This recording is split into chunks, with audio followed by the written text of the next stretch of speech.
जय हिंद दोस्तों, स्वागत है आपका आपके अपने परिवार रैंकर्स गुरुकुल यूट्यूब चैनल पे। आज हमारे साथ हैं सपना राणा, जो कि दिल्ली पुलिस में एसआई सिलेक्टेड हैं सीपीओ 2022 से, और इनका रैंक भी काफ़ी शानदार है, वो है 338। ठीक है, तो चलिए आज हम बात करते हैं सपना राणा से और जानते हैं कि किस तरीके से उन्होंने तैयारी शुरू की और क्या क्या सोर्सेस को इन्होंने फॉलो किया, किस तरीके से इनके जीवन में जब कठिनाई आई तो उससे उभर कर ये बाहर आई। ठीक है, क्योंकि इनकी स्टोरी बहुत ही शानदार है। जब मैं हमारी बात हो रही थी पीछे, मैंने जब देखा तो मुझे लगा कि ये स्टोरी ऐसी है जो हमारी ऑडियंस, जो हमारे बच्चों तक जानी चाहिए। ठीक है, साथ में ये हमारी जो है, आप पहले हमारे फीमेल कैंडिडेट हमारे चैनल पे जिनका इंटरव्यू मैं ले रहा हूँ, इसके पहले मैंने कभी किसी फीमेल कैंडिडेट का इंटरव्यू नहीं लिया। ठीक है, तो इससे भी लड़कियों को भी काफ़ी सारा जो है वो प्रोत्साहन मिलेगा और मोटिवेशन मिलेगा। तो चलिए शुरू करते हैं। तो स्वागत है सपना आपका हमारे शो में। Thank you sir. तो कैसे हैं आप?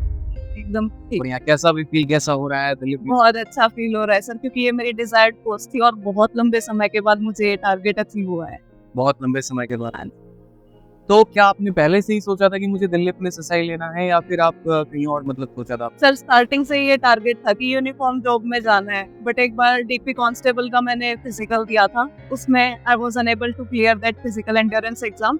तो इसलिए फिर आरपीएफ कांस्टेबल का फिजिकल एग्जाम हुआ, उसके बाद सीपीओ 2020 का फिजिकल एग्जाम हुआ। मैं तीनों में फेल हो गई थी, तो होप छोड़ दी थी कि अब फिजिकल एग्जाम वाला कोई एग्जाम ही नहीं देना, कि यूनिफॉर्म मेरे लिए नहीं बनी है।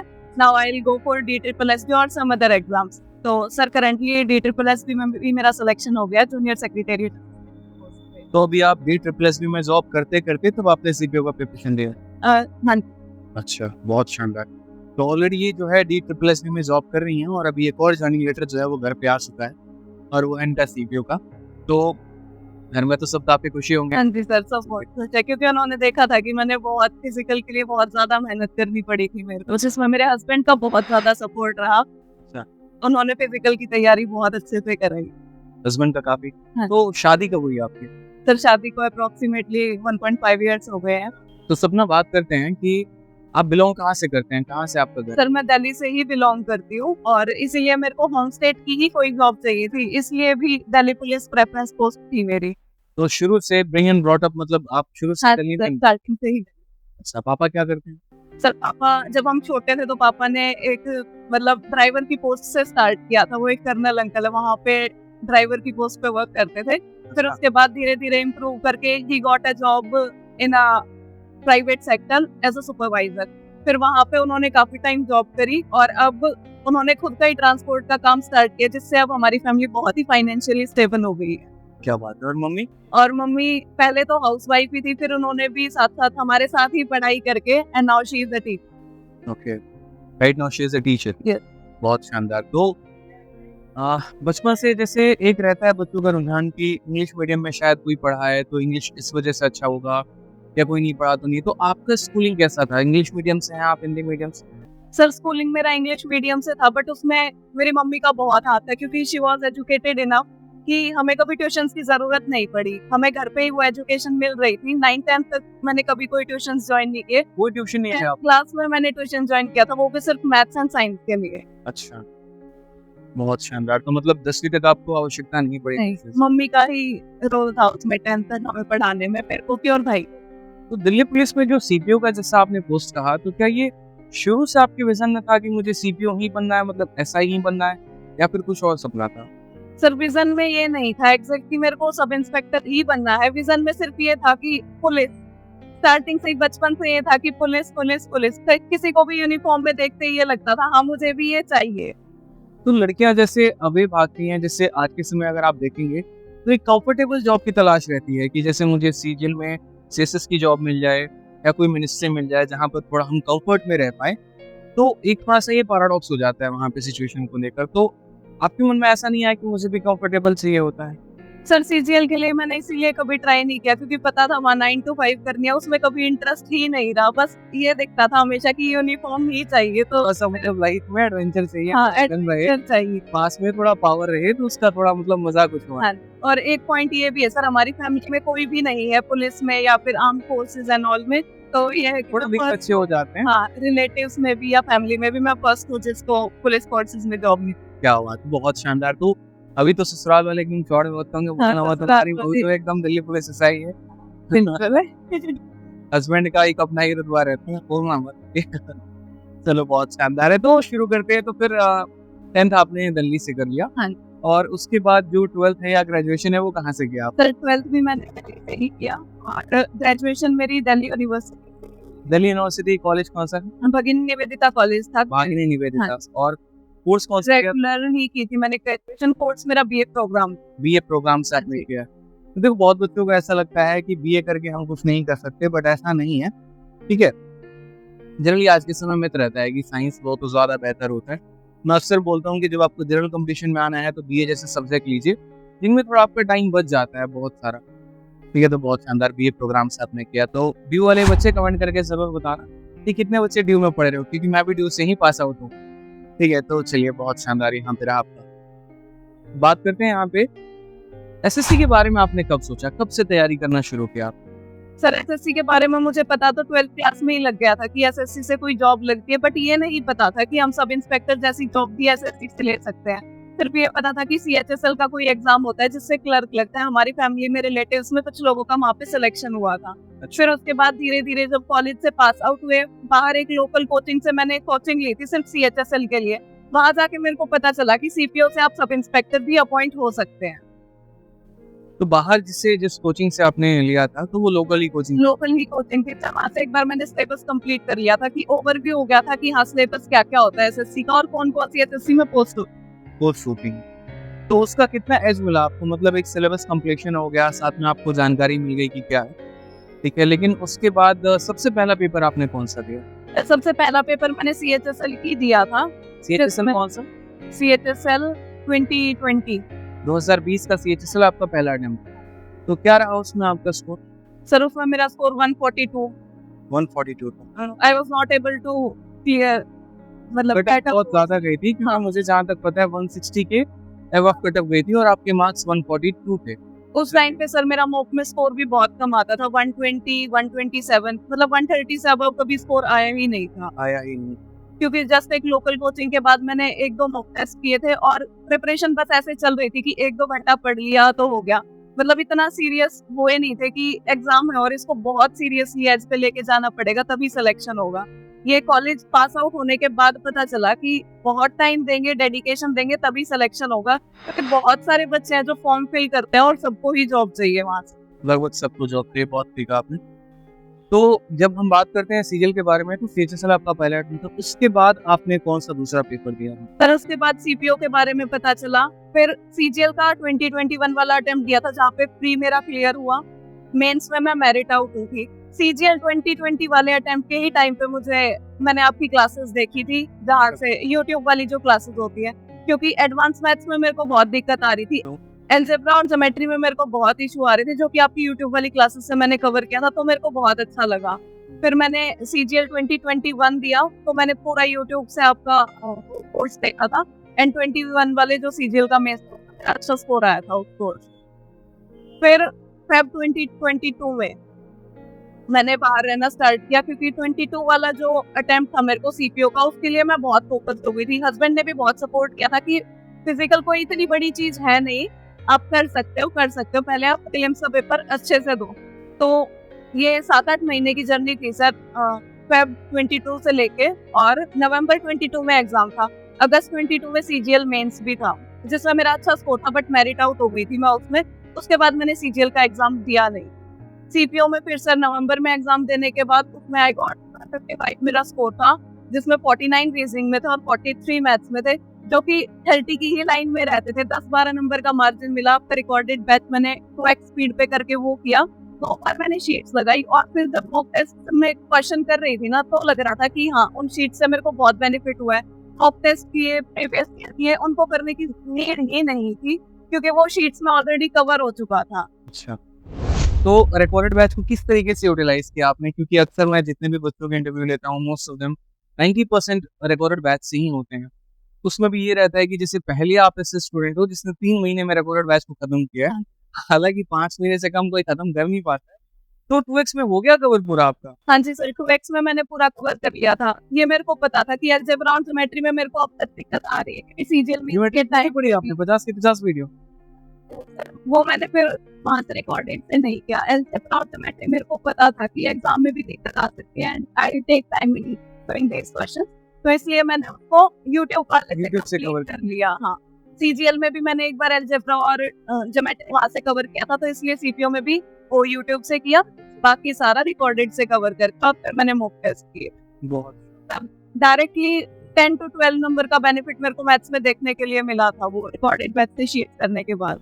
और फिर उसके बाद जैसे बच्चों का ये होता है कि हम बैच तो ले ले रहे हैं, पढ़ ले रहे हैं, तो हमें बुक्स लगाने की आवश्यकता है, तो आपने कौन सा बुक्स लगाया था मैथ्स में? फिर मैथ्स के लिए मैंने सब शीट्स लगाई थी और प्रीवियस ईयर क्वेश्चंस करे थे। फिर एक्सेल बुक ली थी प्रीवियस ईयर क्वेश्चंस के लिए, वो की थी एंड जस्ट मॉक टेस्ट। हाँ। बाकी ऑलमोस्ट सभी चीजें आपकी शीट्स में हाँ, कवर हो गई। बैच से आपको एडवांस मैथ में ज्यादा बेनिफिट मिला, अरिथमेटिक में मिला, आप किस में मतलब क्या सर दोनों में ही मेरे को उतना ही बेनिफिट मिला, क्योंकि अलजेब्रा और ज्योमेट्री के जो क्वेश्चंस मैंने यूट्यूब से किए थे, उन्हीं क्वेश्चंस में से मेरे को एग्जाम में देखने को मिले। तो मैथ्स के लिए तो बच्चों को आप क्या कहना चाहेंगे? कैलकुलेशन भी इम्पोर्टेंट होता है, कंसेप्ट भी होता है और सब कुछ होता है, तो सबसे पहले बात करते हैं कैलकुलेशन के बारे में। तो कैलकुलेशन आपने कैसे प्रिपेयर किया था? सर कैलकुलेशन जितना हम प्रैक्टिस करते जाते हैं वो टाइम के साथ अपने आप हो जाता है। कई मैंने 2-3 बार ये ट्रिक्स वगैरह देखने की कोशिश करी, लेकिन जब हम पेपर में करने बैठते हैं ना, तो वो ट्रिक से नहीं होता। या तो फिर वो यूनिट डिजिट देख के करो क्वेश्चन को, या फिर अप्रोक्सीमेशन, ये दो चीजें बहुत वर्क करती है जो मैंने क्लास से सीखी थी। चलिए, तो मतलब आपका ये कहना है कि अगर हम कैलकुलेशन की बात करें तो सिर्फ कैलकुलेशन की वीडियोस हेल्पफुल नहीं है, अगर आप वीडियो देख रहे हैं तो आप उनकी प्रैक्टिस भी करो। हाँ। क्योंकि सीखने के लिए तो 10 बातें हो जाती हैं, बट हम जब कलम उठा के खुद से प्रैक्टिस करेंगे तो हम रिटेन कर पाएंगे। बहुत शानदार। तो कैलकुलेशन के लिए कुछ बच्चों को कोई आप टिप्स और देना चाहेंगे? कुछ कैलकुलेशन के लिए सर यही है, first of all unit digit पे वर्क करो, कि यूनिट डिजिट और अप्रोक्सीमेशन। बाकी ये जो ट्रिक्स वगैरह होती है, इनको देख के हमारा कंफ्यूजन ही बढ़ता है और कुछ नहीं होता। पेपर में हम याद ही नहीं कर पाते कि इसके लिए हमने क्या ट्रिक देखी थी। चलिए ठीक है, तो कैलकुलेशन आपका यहाँ से हो जाएगा। मैथ्स में बाकी और क्या क्या बच्चों को ध्यान रखना चाहिए और लगभग डेली कितना घंटा देना चाहिए, मतलब ताकि उनका बढ़िया तरीके से स्कोर आ पाए और अच्छे तरीके से जो है, क्योंकि एक वो भी वर्ग होता है, वो भी स्टूडेंट होते हैं यहाँ पर जहाँ पर जिनका बैकग्राउंड मैथ्स का है ही नहीं। हाँ। जैसे आर्ट से आए हैं, कॉमर्स से आए हैं, तो उनको मैथ में बड़ा फोबिया सा रहता है, डर रहता है, पता नहीं हमें समझ में आएगा नहीं आएगा। तो उनके लिए आप क्या सजेशन देंगे, किस तरीके से वो पढ़ाई करें, किस तरीके से वो मतलब आगे बढ़े, कितना वो डेली आप टाइम दें मैथ्स को, ठीक है, कैलकुलेशन पर कितना वर्कआउट करें, वो कंसेप्ट पर कितना करें, वीडियो कितना देखें, क्या मतलब की तरफ से उनके लिए क्या सजेशन होना चाहिए? मैथ्स की प्रिपरेशन की स्टार्टिंग के लिए सबसे ज्यादा इम्पोर्टेंट है गाइडेंस। हमें ये पता होना चाहिए हमारा लेवल क्या है और हमें कहाँ से स्टार्ट करना है। अगर हमारा लेवल इतना है कि हमने आर्ट से ही स्टडीज करी है and we can't do directly the high level questions, तो एकदम बिगनिंग से स्टार्ट करेंगे 0 लेवल से और उसके बाद उसको हाई लेवल क्वेश्चंस तक लेके जाएंगे। ये नहीं करना है कि एकदम से बहुत हाई लेवल का पढ़ना स्टार्ट कर दे। मैथ्स के लिए आप दिन में 2-2.5-3 घंटे देंगे, it's more than enough. Calculation पे जब हम प्रैक्टिस कर रहे होते हैं तो वो अपने आप वर्क हो रहा होता है हमारा, लेकिन प्रैक्टिस और रिवीजन इज द की। और फॉर्मूला बुक है सर की, उससे आपको नोट्स बनाने की भी जरूरत नहीं है। मैंने जस्ट क्लास ली थी, टाइप वाइज एक क्वेश्चन लिखा, उसका सॉल्यूशन जो सर ने कंसेप्ट बताया, टाइप वाइज में से एक टाइप का क्वेश्चन एक ही बार लिखा, उसका कंसेप्ट, ताकि वो माइंड में रिटेन रहे। अगर हम बहुत सारे नोट्स बना लेते हैं, बहुत सारा मटेरियल कलेक्ट कर लेते हैं, वो रिवीजन नहीं हो पाता है। फिर हमें बहुत सारी चीजें नहीं करनी, लिमिटेड सोर्सेज करना है, लेकिन उसको रिवाइज बार बार करना है। तो फॉर्मूला बुक एक ऐसी इतनी पतली सी बुक है, उसको हम चाहे 15 बार पेपर से पहले रिवाइज कर सकते हैं। तो मतलब उससे बच्चों को हेल्प मिलेगी, आपको ऐसा लगता है? सर फॉर्मूला बुक से सबसे ज्यादा हेल्प मिली मेरे को सीजीएल मेंस के टाइम पे, आपकी यूट्यूब वाली सीरीज और फॉर्मूला बुक। सीजीएल मेंस मैंने सिर्फ उनके ही बिहाफ पे दिया था, क्योंकि तब तक मैं इतनी प्रिपेयर्ड थी नहीं। मैंने रिकॉर्डेड बैच उससे 1-2 महीने पहले ही लिया, 2.5-3 महीने में मैंने वो बैच कंप्लीट कर लिया, फिर शीट्स करके और सिर्फ रिवीजन और मॉक टेस्ट किया था। सिर्फ रिवीजन और मॉक टेस्ट किया आपने? तो उनका ये कहना है कि अगर कोई बच्चा बिगिनर है तो सबसे पहले उसको अपना लेवल का पता हो कि उसको शुरू कहाँ से करना है। अचानक से आप सीधा ज्योमेट्री के साथ घुस जाओ या हाई लेवल किताब उठा लो तो वहां से आपका नुकसान होगा, समय की बर्बादी होगी और कुछ नहीं होगा। तो प्रॉपर तरीके से जिसके साथ भी आपकी कंपैटिबिलिटी बनती है, आप उन टीचर्स को चूज करिए, वहां से पढ़ाई करिए और उसके बाद अपने प्रीवियस ईयर को भी साथ के साथ प्रैक्टिस करिए। कई बच्चों की ऐसी आदत होती है सिर्फ वीडियो देखते जाते हैं, प्रैक्टिस नहीं करेंगे, ठीक है। तो ये एक वहां पर मुझे लगता है कमी है। मुझे लगता है कि जितना वीडियो देखते हैं आपको उतना ही प्रैक्टिस करने की भी आवश्यकता है। उन शीट्स को हम जितनी बार करते हैं उतनी रिटेनिंग कैपेसिटी बढ़ती है हमारी, कि क्वेश्चन जब हमें पेपर में दिख रहा है हम एकदम से उसको सॉल्व कर पाते हैं। सॉल्व कर पाते हैं। हाँ। और बाकी लास्ट टाइम रिवीजन के लिए तो जो हमारी फॉर्मूला बुक ब्रह्मास्त्र है वो तो है ही, आप उसको यूटिलाइज करो, उसका पूरा बेनिफिट उठाओ। तो चलिए मैथ्स का हमारा पार्ट हो जाता है यहाँ पर कंप्लीट। रीजनिंग को आपने कैसे कवर अप किया? सर रीजनिंग मैंने वो लोकल कोचिंग से जो किया था वहां से मेरी रीजनिंग कवर हो गई थी, मेरा मॉक में ठीक ठाक स्कोर आ रहा था। उसके बाद एकदम से एसएससी ने कैलेंडर पे क्वेश्चंस पूछना स्टार्ट कर दिया, क्योंकि जो क्वेश्चंस आते थे या पेपर होते हैं मैं उनको हमेशा एनालाइज करती हूँ कि अभी सीएचएसएल चल रहा है तो उसको देखना है। बेशक से मुझे वो एग्जाम देना नहीं है, बट हाँ मैं क्वेश्चंस देखूंगी कि कौन कौन सा क्वेश्चन आ रहा है। कैलेंडर के एकदम से क्वेश्चन आए, वो कंसेप्ट वीक था मेरा, तो विक्रमजीत सर की एक यूट्यूब पे वीडियो है 3-4 घंटे की, मैंने वहां से कैलेंडर कंप्लीट किया और then I was able to solve that questions also. तो पूरे कैलेंडर की वीडियो देखने के बाद आपको पूरी कंसेप्ट क्लैरिटी हाँ मिली। जी सर। तो मतलब वो वीडियो सफिशिएंट है? हाँ। आप उससे वो रिकमेंड करते हैं वो वीडियो? चलिए बहुत शानदार। देखिए बहुत ऐसी रीजनिंग की वीडियो है जो विक्रमजीत सर ने अपना पूरा का पूरा बना रखा है, 3-4 घंटे का एक कंप्लीट वीडियो यूट्यूब पर है, तो आप उनको देख सकते हैं। कभी भी अगर आपको किसी भी टॉपिक में इशू आता है तो उन टॉपिक्स को आप देखो, क्योंकि रीजनिंग में बहुत बच्चों को ऐसा मित्र रहता है, हमें तो सब आता है। जैसे वो पॉइंट आपका बड़ा अच्छा लगा कि सर वो तो सीएचएसएल में आया था, बट मेरे मन में ये था कि नहीं अगर आगे मेरे में तो क्या होगा, तो मैंने सीखने की कोशिश की। बहुत सारे बच्चों को ऐसा लगता है कि रीजनिंग तो सिर्फ मॉक टेस्ट से ही कंप्लीट हो जाएगा, तो आपका इस पे क्या कहना है? मतलब सर रीजनिंग मॉक टेस्ट से कंप्लीट हो जाता है, लेकिन कुछ टॉपिक्स ऐसे हैं जैसे कैलेंडर हो गया, जब तक हमें उनके ट्रिक्स और कंसेप्ट्स नहीं पता हम कैलेंडर का क्वेश्चन नहीं कर सकते, तो इसलिए उन टॉपिक्स को देखने की जरूरत। बहुत शानदार। तो 0 144 और पूरा आपने हाँ, पूरी याद कर तो रखा है। मैंने वहां किया। बहुत शानदार। चलिए तो रीजनिंग में बाकी जो है आप पहले प्रॉपर तरीके से सभी वीडियोस को देखिए जहाँ भी आप फॉलो करते हैं, उसके बाद आप जो है शीट्स को लगाइए, कई बार लगाइए, ठीक है। और प्रीवियस ईयर पर एक अच्छा कमांड रखिए। अगर कभी भी प्रीवियस ईयर में कोई भी नया टाइप आता है तो आप उसको इग्नोर मत करिए, उसको पूरा का पूरा सीखिए ताकि इसमें आप पूरे नंबर लेकर आओ। नेक्स्ट बात करते हैं हम इंग्लिश के बारे में। तो इंग्लिश में देखिए हमारे 3 पार्ट हो गए, वोकैबुलरी, ग्रामर और कॉम्प्रिहेंशन। तो हम एक एक करके बात करते हैं कि वोकैबुलरी को आप कितना डेली टाइम देते थे, क्योंकि सीपीओ में सबसे ज्यादा इंपॉर्टेंट आपका इंग्लिश होता है। प्री में 50 नंबर, मेंस में 200 नंबर का पेपर है। आगे चल के हो सकता है पैटर्न बदले, लेकिन अभी जब तक नहीं बदला है तब तक इम्पोर्टेंट है। उस पार्ट को आपने कैसे कवर अप किया? सर वो कैब के लिए मैंने पहले वर्ड पावर मेड इजी करके एक बुक आती, नॉर्मल रेस की जो आती है, हाँ। मैंने भी पढ़ी है। वो बुक मैंने पहले कंप्लीट कर ली थी, नॉर्मल स्टार्टिंग की जो प्रिपरेशन थी उसके दौरान ही।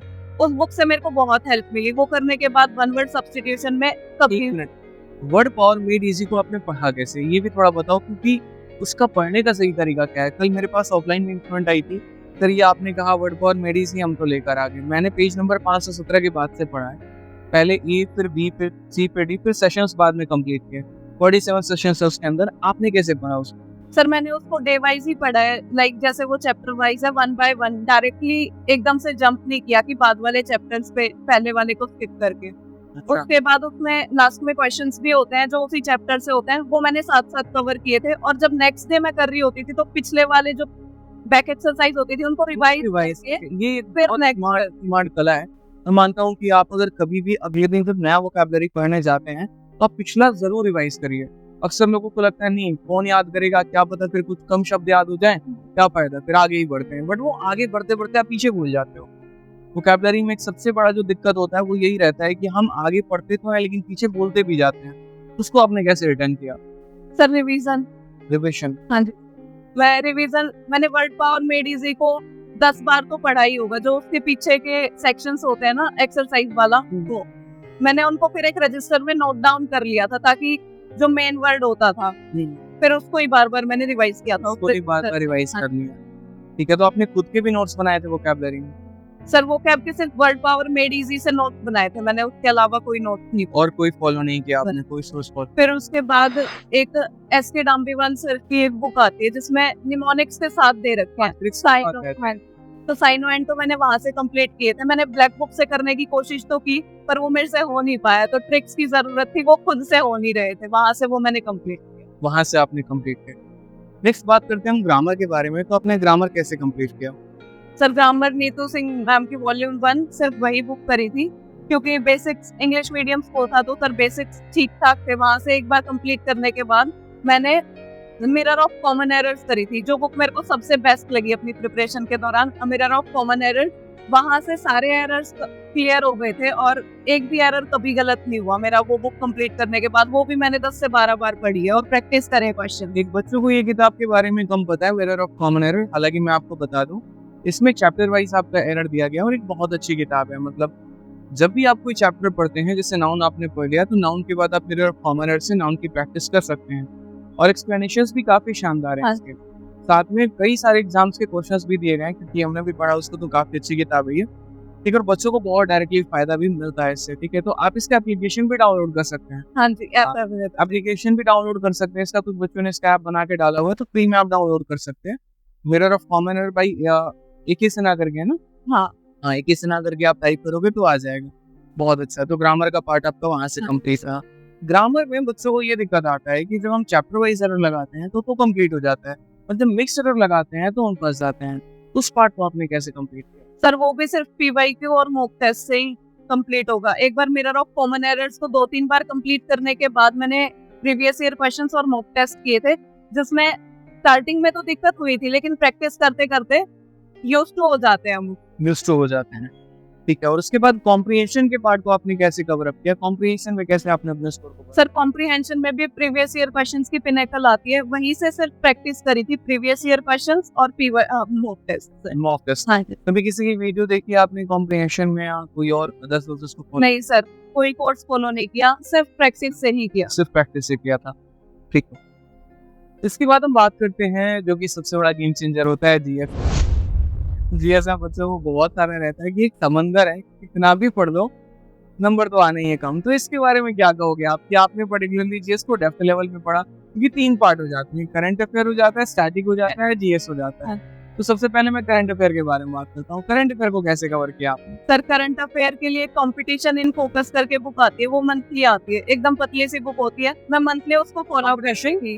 Competition in focus. अरे नोट कर लो गाइस, मतलब ये नया सोर्स बता रही है। ठीक है, मजा आ रहा है इंटरव्यू में। Competition in focus. हाँ जी सर। तो ये ऑफलाइन आता है ऑनलाइन आता ऑफलाइन आता है सर। जैसे पहले बुक्स आती थी ना ब्राउन पेजेस वाली, वैसे वो बुक आती है, एकदम पतली सी होती है, 15-20 की आती है। 15-20 रुपए? हाँ जी, हर मंथ आती है वो। उसका मैं मंथली कंपाइलेशन पढ़ती थी। इंग्लिश में है, हिंदी में है? दोनों में आती है। दोनों में इंग्लिश में भी आती है, हिंदी में भी आती है। ठीक है।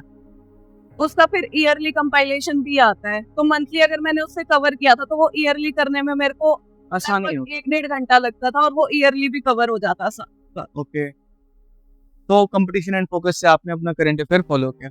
आपको क्या लगता है कि कितने महीने पहले का करंट अफेयर एक बच्चे को पढ़ के जाना चाहिए? सर पढ़ने के लिए तो कई बार ऐसा भी होता है कि 1.5 साल पुराना करंट अफेयर भी आ जाता है, लेकिन 6 to 7 मंथ्स एकदम कंपलसरी है। 6 to 7 मंथ सफिशिएंट है मतलब। चलिए, तो करंट अफेयर आपने प्रिपेयर कर लिया, अब स्टैटिक जीके आपने कैसे प्रिपेयर किया था? सर स्टैटिक जीके के लिए भी जो मैंने बताया, जैसे मैं पेपर एनालिसिस तो करती हूँ, जो भी एसएससी एग्जाम ले रहा है वो मैंने हमेशा एनालाइज किया। वहां से मैंने एक लिस्ट बना ली थी कि एसएससी स्टैटिक में अभी टीसीएस ने इस स्टैटिक टॉपिक से क्वेश्चंस पूछे हैं। वो मैंने कहीं भी यूट्यूब से वीडियो देखी, उसके थोड़े नोट्स बनाए और सिर्फ वही रिवाइज किया था स्टैटिक के लिए। मतलब आपने उन हॉट टॉपिक्स को चूज किया जो ज्यादा डिमांड में है, जैसे क्लासिकल डांस हो गया आपका, या फिर कंट्री कैपिटल हो गया, करेंसी हो गया, इस तरीके के टॉपिक्स को फिर आपने उसको किसी तरीके से जोड़ गाड़ करके थोड़ा यूट्यूब से करके और नोट्स बना के कवर अप कर लिया वो। क्योंकि सर ये पता था जीएस में हम कितना भी टाइम दे देंगे पर आउटपुट उतना नहीं मिल पाएगा। अगर हम मैथ्स की प्रैक्टिस करेंगे उसकी जगह, या फिर रीजनिंग की प्रैक्टिस करेंगे, तो आउटपुट ज्यादा आएगा। तो मैंने जीएस को इतना ज्यादा टाइम नहीं दिया। हाँ, ये भी बड़ा फैक्टर हो जाता है ना। लोग पूछते हैं कि मैथ्स में लोगों का रुझान क्यों है, तो इसीलिए होता है क्योंकि हम पढ़ते हैं तो हमें उसका रिजल्ट दिखता है कि हमें फायदा हो रहा है, हमने परसेंटेज पढ़ा तो हमारे सवाल लगे, हमें नंबर आए उसके। यहाँ तो ऐसे पढ़ कितना भी लोग, अगर नहीं आया तो नहीं आया वाली बात हो जाती है। ठीक है, चलिए बहुत अच्छा है। स्टार्टिंग आपने इस तरीके से करते हैं कंप्लीट किया। स्टार्टिंग में बेनिफिट मिला आपको? हाँ जी सर, उन टॉपिक से ही। अगर क्लासिकल डांस आ रहा है ना, एक बार 5 क्वेश्चन आए तो नेक्स्ट पेपर में भी 3 क्वेश्चन आ रहे थे। हाँ जी। ठीक है। दूसरा यहाँ पर स्टैटिक हो गया, और जीएस का पार्ट आपने कैसे कंप्लीट किया? हिस्ट्री, पॉलिटी, इकोनॉमिक्स, ज्योग्राफी है सर वो भी जैसा मैंने बताया, मतलब फिजिक्स, केमिस्ट्री, बायो। जीएस को मैंने बहुत ज्यादा टाइम नहीं दिया, तो उसके लिए मैंने एक अरिहंत की 35 रुपीज की एक बुक आती है वो फॉलो करी थी। लूसेंट मेरे को बहुत लेंथी लग रही थी, मैंने एक बार पढ़ा उसको पर मैं रिटेन नहीं कर पा रही थी लूसेंट को पढ़ने के बाद, ना वो इतनी अंडरस्टैंडिंग बन रही थी। तो मैंने वो अरिहंत की बुक ली, उसको कंप्लीट किया। उसको मैं 6-7 बार कंप्लीट करने में सक्सेसफुल थी। वो कंप्लीट करने के बाद वहां से मेरा जीएस पोर्शन कवर हो गया। वहां से आपने जीएस का पार्ट जो है वो कवर अप कर लिया। तो वो जो किताब आप बता रहे हैं अरिहंत का, वो इंग्लिश में आता है कि हिंदी में आता है? सर दोनों में आता है, इंग्लिश में भी आती है वो बुक, हिंदी में भी आती है। चलो, तो मैं उसका लिंक जो है वो डिस्क्रिप्शन में डाल दूंगा, ठीक है? आप लोग वीडियो लाइक कर देना पहले, ठीक है? चलो, तो जीएस का पार्ट आपको वहां से कंप्लीट हो गया। अब बात करते हैं, जब आप मॉक टेस्ट देते थे तो सबसे पहला, जब आपने प्रिपरेशन स्टार्ट किया था, तो सबसे पहला मॉक टेस्ट आपने कितने टाइम के बाद दिया था प्रिपरेशन के, और कितने नंबर आए थे आपके? एग्जैक्ट आइडिया नहीं है तो रेंज एक पता तो होगा कि कहाँ से शुरुआत की थी? सर मैंने स्टार्टिंग में जब लोकल कोचिंग इंस्टीट्यूट से एक कोचिंग ले ली थी, तो उसके बाद मैंने अपना पहला मॉक टेस्ट दिया था, जिसमें अप्रोक्सीमेटली 117 आई थी, ये स्कोर आया था। 117 नंबर। हाँ जी, वो सीपीओ का ही मॉक दिया था मैंने। तो 117 नंबर आपने सीपीओ का मॉक टेस्ट दिया था और उतना आया था। उसके बाद से धीरे धीरे जो लास्ट आपने जो सिलेक्शन के पहले जो आपने मॉक टेस्ट दिया था, तो उसमें कितना स्कोर आया था? उसमें 153 मेरा 153 स्कोर था। ठीक है, बहुत शानदार। बच्चों के लिए एक जो सबसे ज्यादा प्रॉब्लम आता है, जो मुझसे भी काफी ज्यादा वो पूछते हैं कि सर मॉक टेस्ट में स्कोर कैसे बढ़ाएं, तो उसके बारे में आप क्या कहेंगे? सर मॉक टेस्ट में स्कोर बढ़ाने के लिए पहले तो रिवीजन, जब हमने अगर सिलेबस को कंप्लीट कर लिया है तो उसको रिवाइज, और अगर कंप्लीट नहीं हुआ है तो जो टॉपिक्स हमने कवर कर लिए, हमें ये अश्योर करना है कि उसका ना तो क्वेश्चन हमें पेपर में छोड़ना है और ना वो गलत होना चाहिए, तो ही मॉक टेस्ट में स्कोर इम्प्रूव होता है। अगर हमने वो टॉपिक कर लिया फिर भी हम क्वेश्चन गलत कर रहे हैं या छोड़ रहे हैं, तो कोई फायदा नहीं उस टॉपिक को करने का। ठीक है, तो मतलब आपका ये कहना है कि जो भी टॉपिक्स हमारे दिक्कतें आती हैं, तो हाँ। उसको कई बार हम उसको रिवाइज करें। हाँ। मतलब आप एक तरीके से मॉक एनालिसिस को जो है वो ज्यादा प्राथमिकता देते हाँ। हैं कि बेशक दो मॉक टेस्ट कम दे दो, लेकिन जो दिया है उसको एनालाइज करो। ठीक है, चलिए बहुत अच्छा है।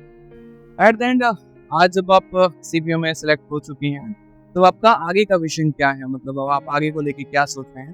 सर अभी तो सीपीओ की ट्रेनिंग करेंगे अच्छे से, उसके बाद दिल्ली पुलिस में बहुत अच्छे से काम करना है। बहुत अच्छे से काम करना है। लड़कियों के लिए क्या मैसेज देना चाहेंगे आप? क्योंकि वीडियो में जैसे मेरा जो टारगेट है वो ये है कि इस वीडियो के माध्यम से लड़कियों को बहुत ज़्यादा मोटिवेशन मिले, एक सशक्ता महसूस हो उनको कि हाँ वो भी लाइफ में आगे आगे कर सकती हैं। और आप तो दो परिवार को संभालते हुए, एक अपना परिवार भी आपने संभाला है, एक अपने इन-लॉज का भी फैमिली आपने संभाला है, तो शादी होने के बाद तब जाकर आपने प्रिपरेशन किया और तब जाकर आप जो इस मुकाम पर पहुंची हैं, तो आप क्या कहना चाहेंगे हमारे बच्चे? सर शादी को कभी भी नेगेटिव नहीं लेना है कि हाँ अगर शादी हो जाएगी तो सारे ड्रीम्स खत्म हो जाएंगे। ये हो सकता है शादी होने के बाद वो ड्रीम दोबारा से रिवाइव हो जाए या फिर कुछ अलग। जैसे मेरे को फिजिकल में बहुत दिक्कत आती थी, फिजिकल एंड्योरेंस टेस्ट 3 बार फेल होने के बाद बिल्कुल होप छोड़ दी थी कि अब कोई फिजिकल टेस्ट नहीं देना है। उसके बाद हस्बैंड ने ही मेरे को सपोर्ट किया, और सर मैं सुबह जल्दी उठने की बहुत गंदी दिक्कत है मेरे साथ कि मैं सुबह उठ नहीं पाती जल्दी। मेरे हस्बैंड उठते थे मेरे से पहले, पानी गर्म करके देते थे कि उठो मैं रनिंग करने जाना है। फिर उसके वो भी आपके साथ रनिंग करने? वो मेरे साथ रनिंग करते थे। क्या हुआ? तब हमने फिजिकल की तैयारी साथ साथ की। हस्बैंड का बहुत बड़ा रोल रहा है आपके लिए। बहुत बड़ा रोल। ठीक है, और बाकी आप किसी और को मैसेज कोई देना चाहेंगे? बाकी सब लड़कियों को ये मैसेज देना है कि कई लोग ये बोलते हैं दिल्ली पुलिस का माहौल ठीक नहीं है या फिर पुलिस फोर्सेस में लड़कियों को नहीं जाना चाहिए। अब मेंटेलिटी चेंज हो रही है। दिल्ली में भी अभी 8 एसएचओ फीमेल एसएचओ को अपॉइंट किया गया है, जो कि पहले दिल्ली में एक भी नहीं था। अब दिल्ली पुलिस भी कोऑपरेटिव हो रही है फीमेल्स के लिए, तो we should go for it. और अभी तो कांस्टेबल की वैकेंसी भी आने वाली है दिल्ली पुलिस में, तो सभी लड़कियों को उसके लिए अच्छे से प्रिपेयर करना चाहिए। और सीपीओ का एग्जाम भी अभी अक्टूबर में है, तो उसके लिए भी अच्छे से प्रिपेयर करें। पॉजिटिव माइंड रखें, पॉजिटिव थॉट्स के साथ सब पॉजिटिव ही होता है। क्या बात है, तो बहुत मोटिवेटिंग आपकी स्टोरी है और बहुत अच्छा लगा आज, ठीक है, इंटरव्यू लेके। और बाकी इन जनरल आज आप एक ऐसे मंच में हैं जहाँ पर आपको पूरा भारत सुन रहा है। बहुत बार ऐसा मौका आता है जहाँ पर बच्चे डीमोटिवेट हो जाते हैं, कई कुछ अपने रीजन होते हैं, फाइनेंशियल प्रॉब्लम होता है, सोशल प्रॉब्लम होता है, या जो भी है, तो आप उनके लिए क्या कहना चाहेंगे कि किस तरीके से वो अपने आप को रिकवर करे, कैसे वो लाइफ में आगे बढ़े?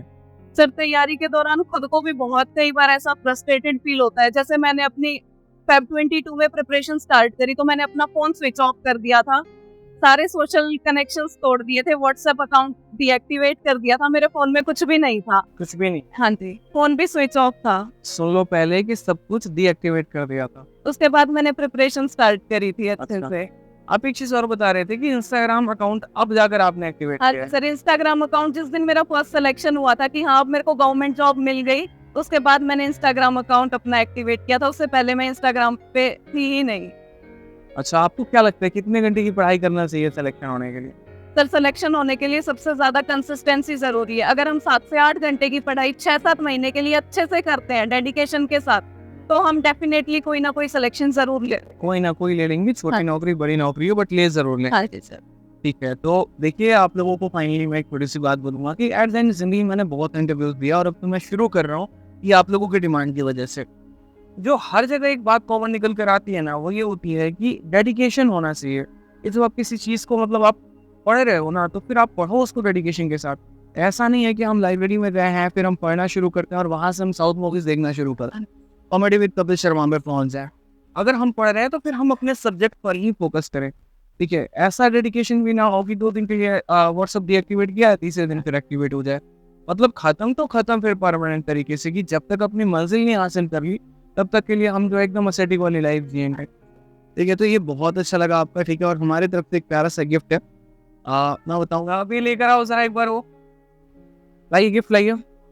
और इनको भी गिफ्ट के बारे में अभी नहीं पता है, बट मैंने रास्ते में ही कुछ सोच लिया था, तो फाइनली एक छोटा सा गिफ्ट, जैसे कि मैंने कहा कि पापा भी गए थे लाने और वो मेरे रास्ते में ही मन में आया जब आप काफ़ी कुछ बता रहे थे अपने हस्बैंड के बारे में। एक छोटा सा गिफ्ट है, पहले तो आप मुँह बैठा करो, ठीक है, इस चॉकलेट के साथ। Thank you sir. और जो गिफ्ट है हमारा वो इसमें है, देखिए एक बार आपको कैसा लगता है। चलिए अनबॉक्सिंग यहीं करिए। सर इसकी कोई जरूरत नहीं थी। नहीं है, ज़रूरत है, ऐसा नहीं है। देखो मैं हमेशा कहता हूँ कि जितने भी बच्चे जो वीडियो देख रहे हैं वो मेरे छोटे भाई बहन की तरह हैं। आप आगे बढ़ो जीवन में, अपना मुकाम हासिल करो, और एक बड़ा भाई होने के नाते मेरे लिए जो है, जो फ़र्ज बनेगा वो मैं आप लोग के लिए जरूर करूँ। आज काफ़ी सारे बच्चे पढ़ते हैं, उनकी जो भी हो पाती है सहायता मैं कर पाता हूँ, तो उसके बाद भी जहाँ तक भी रहेगा वो मैं डेफिनेटली आप लोगों के लिए करता रहूँगा हमेशा। ठीक है,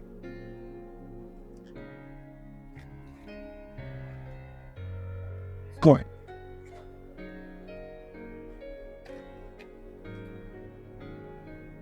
बहुत सुंदर। लाइक मैंने कहा कि कोई ऐसी चीज़ होनी चाहिए जिसको आप हमेशा पास में रखो और हमेशा आपके मतलब सामने रहे, जिनका आशीर्वाद हमेशा आपके ऊपर है। ये अभी लेट होता है ना, आशीर्वाद है। तो कैसा लगा आपको ये? सर बहुत अच्छा है।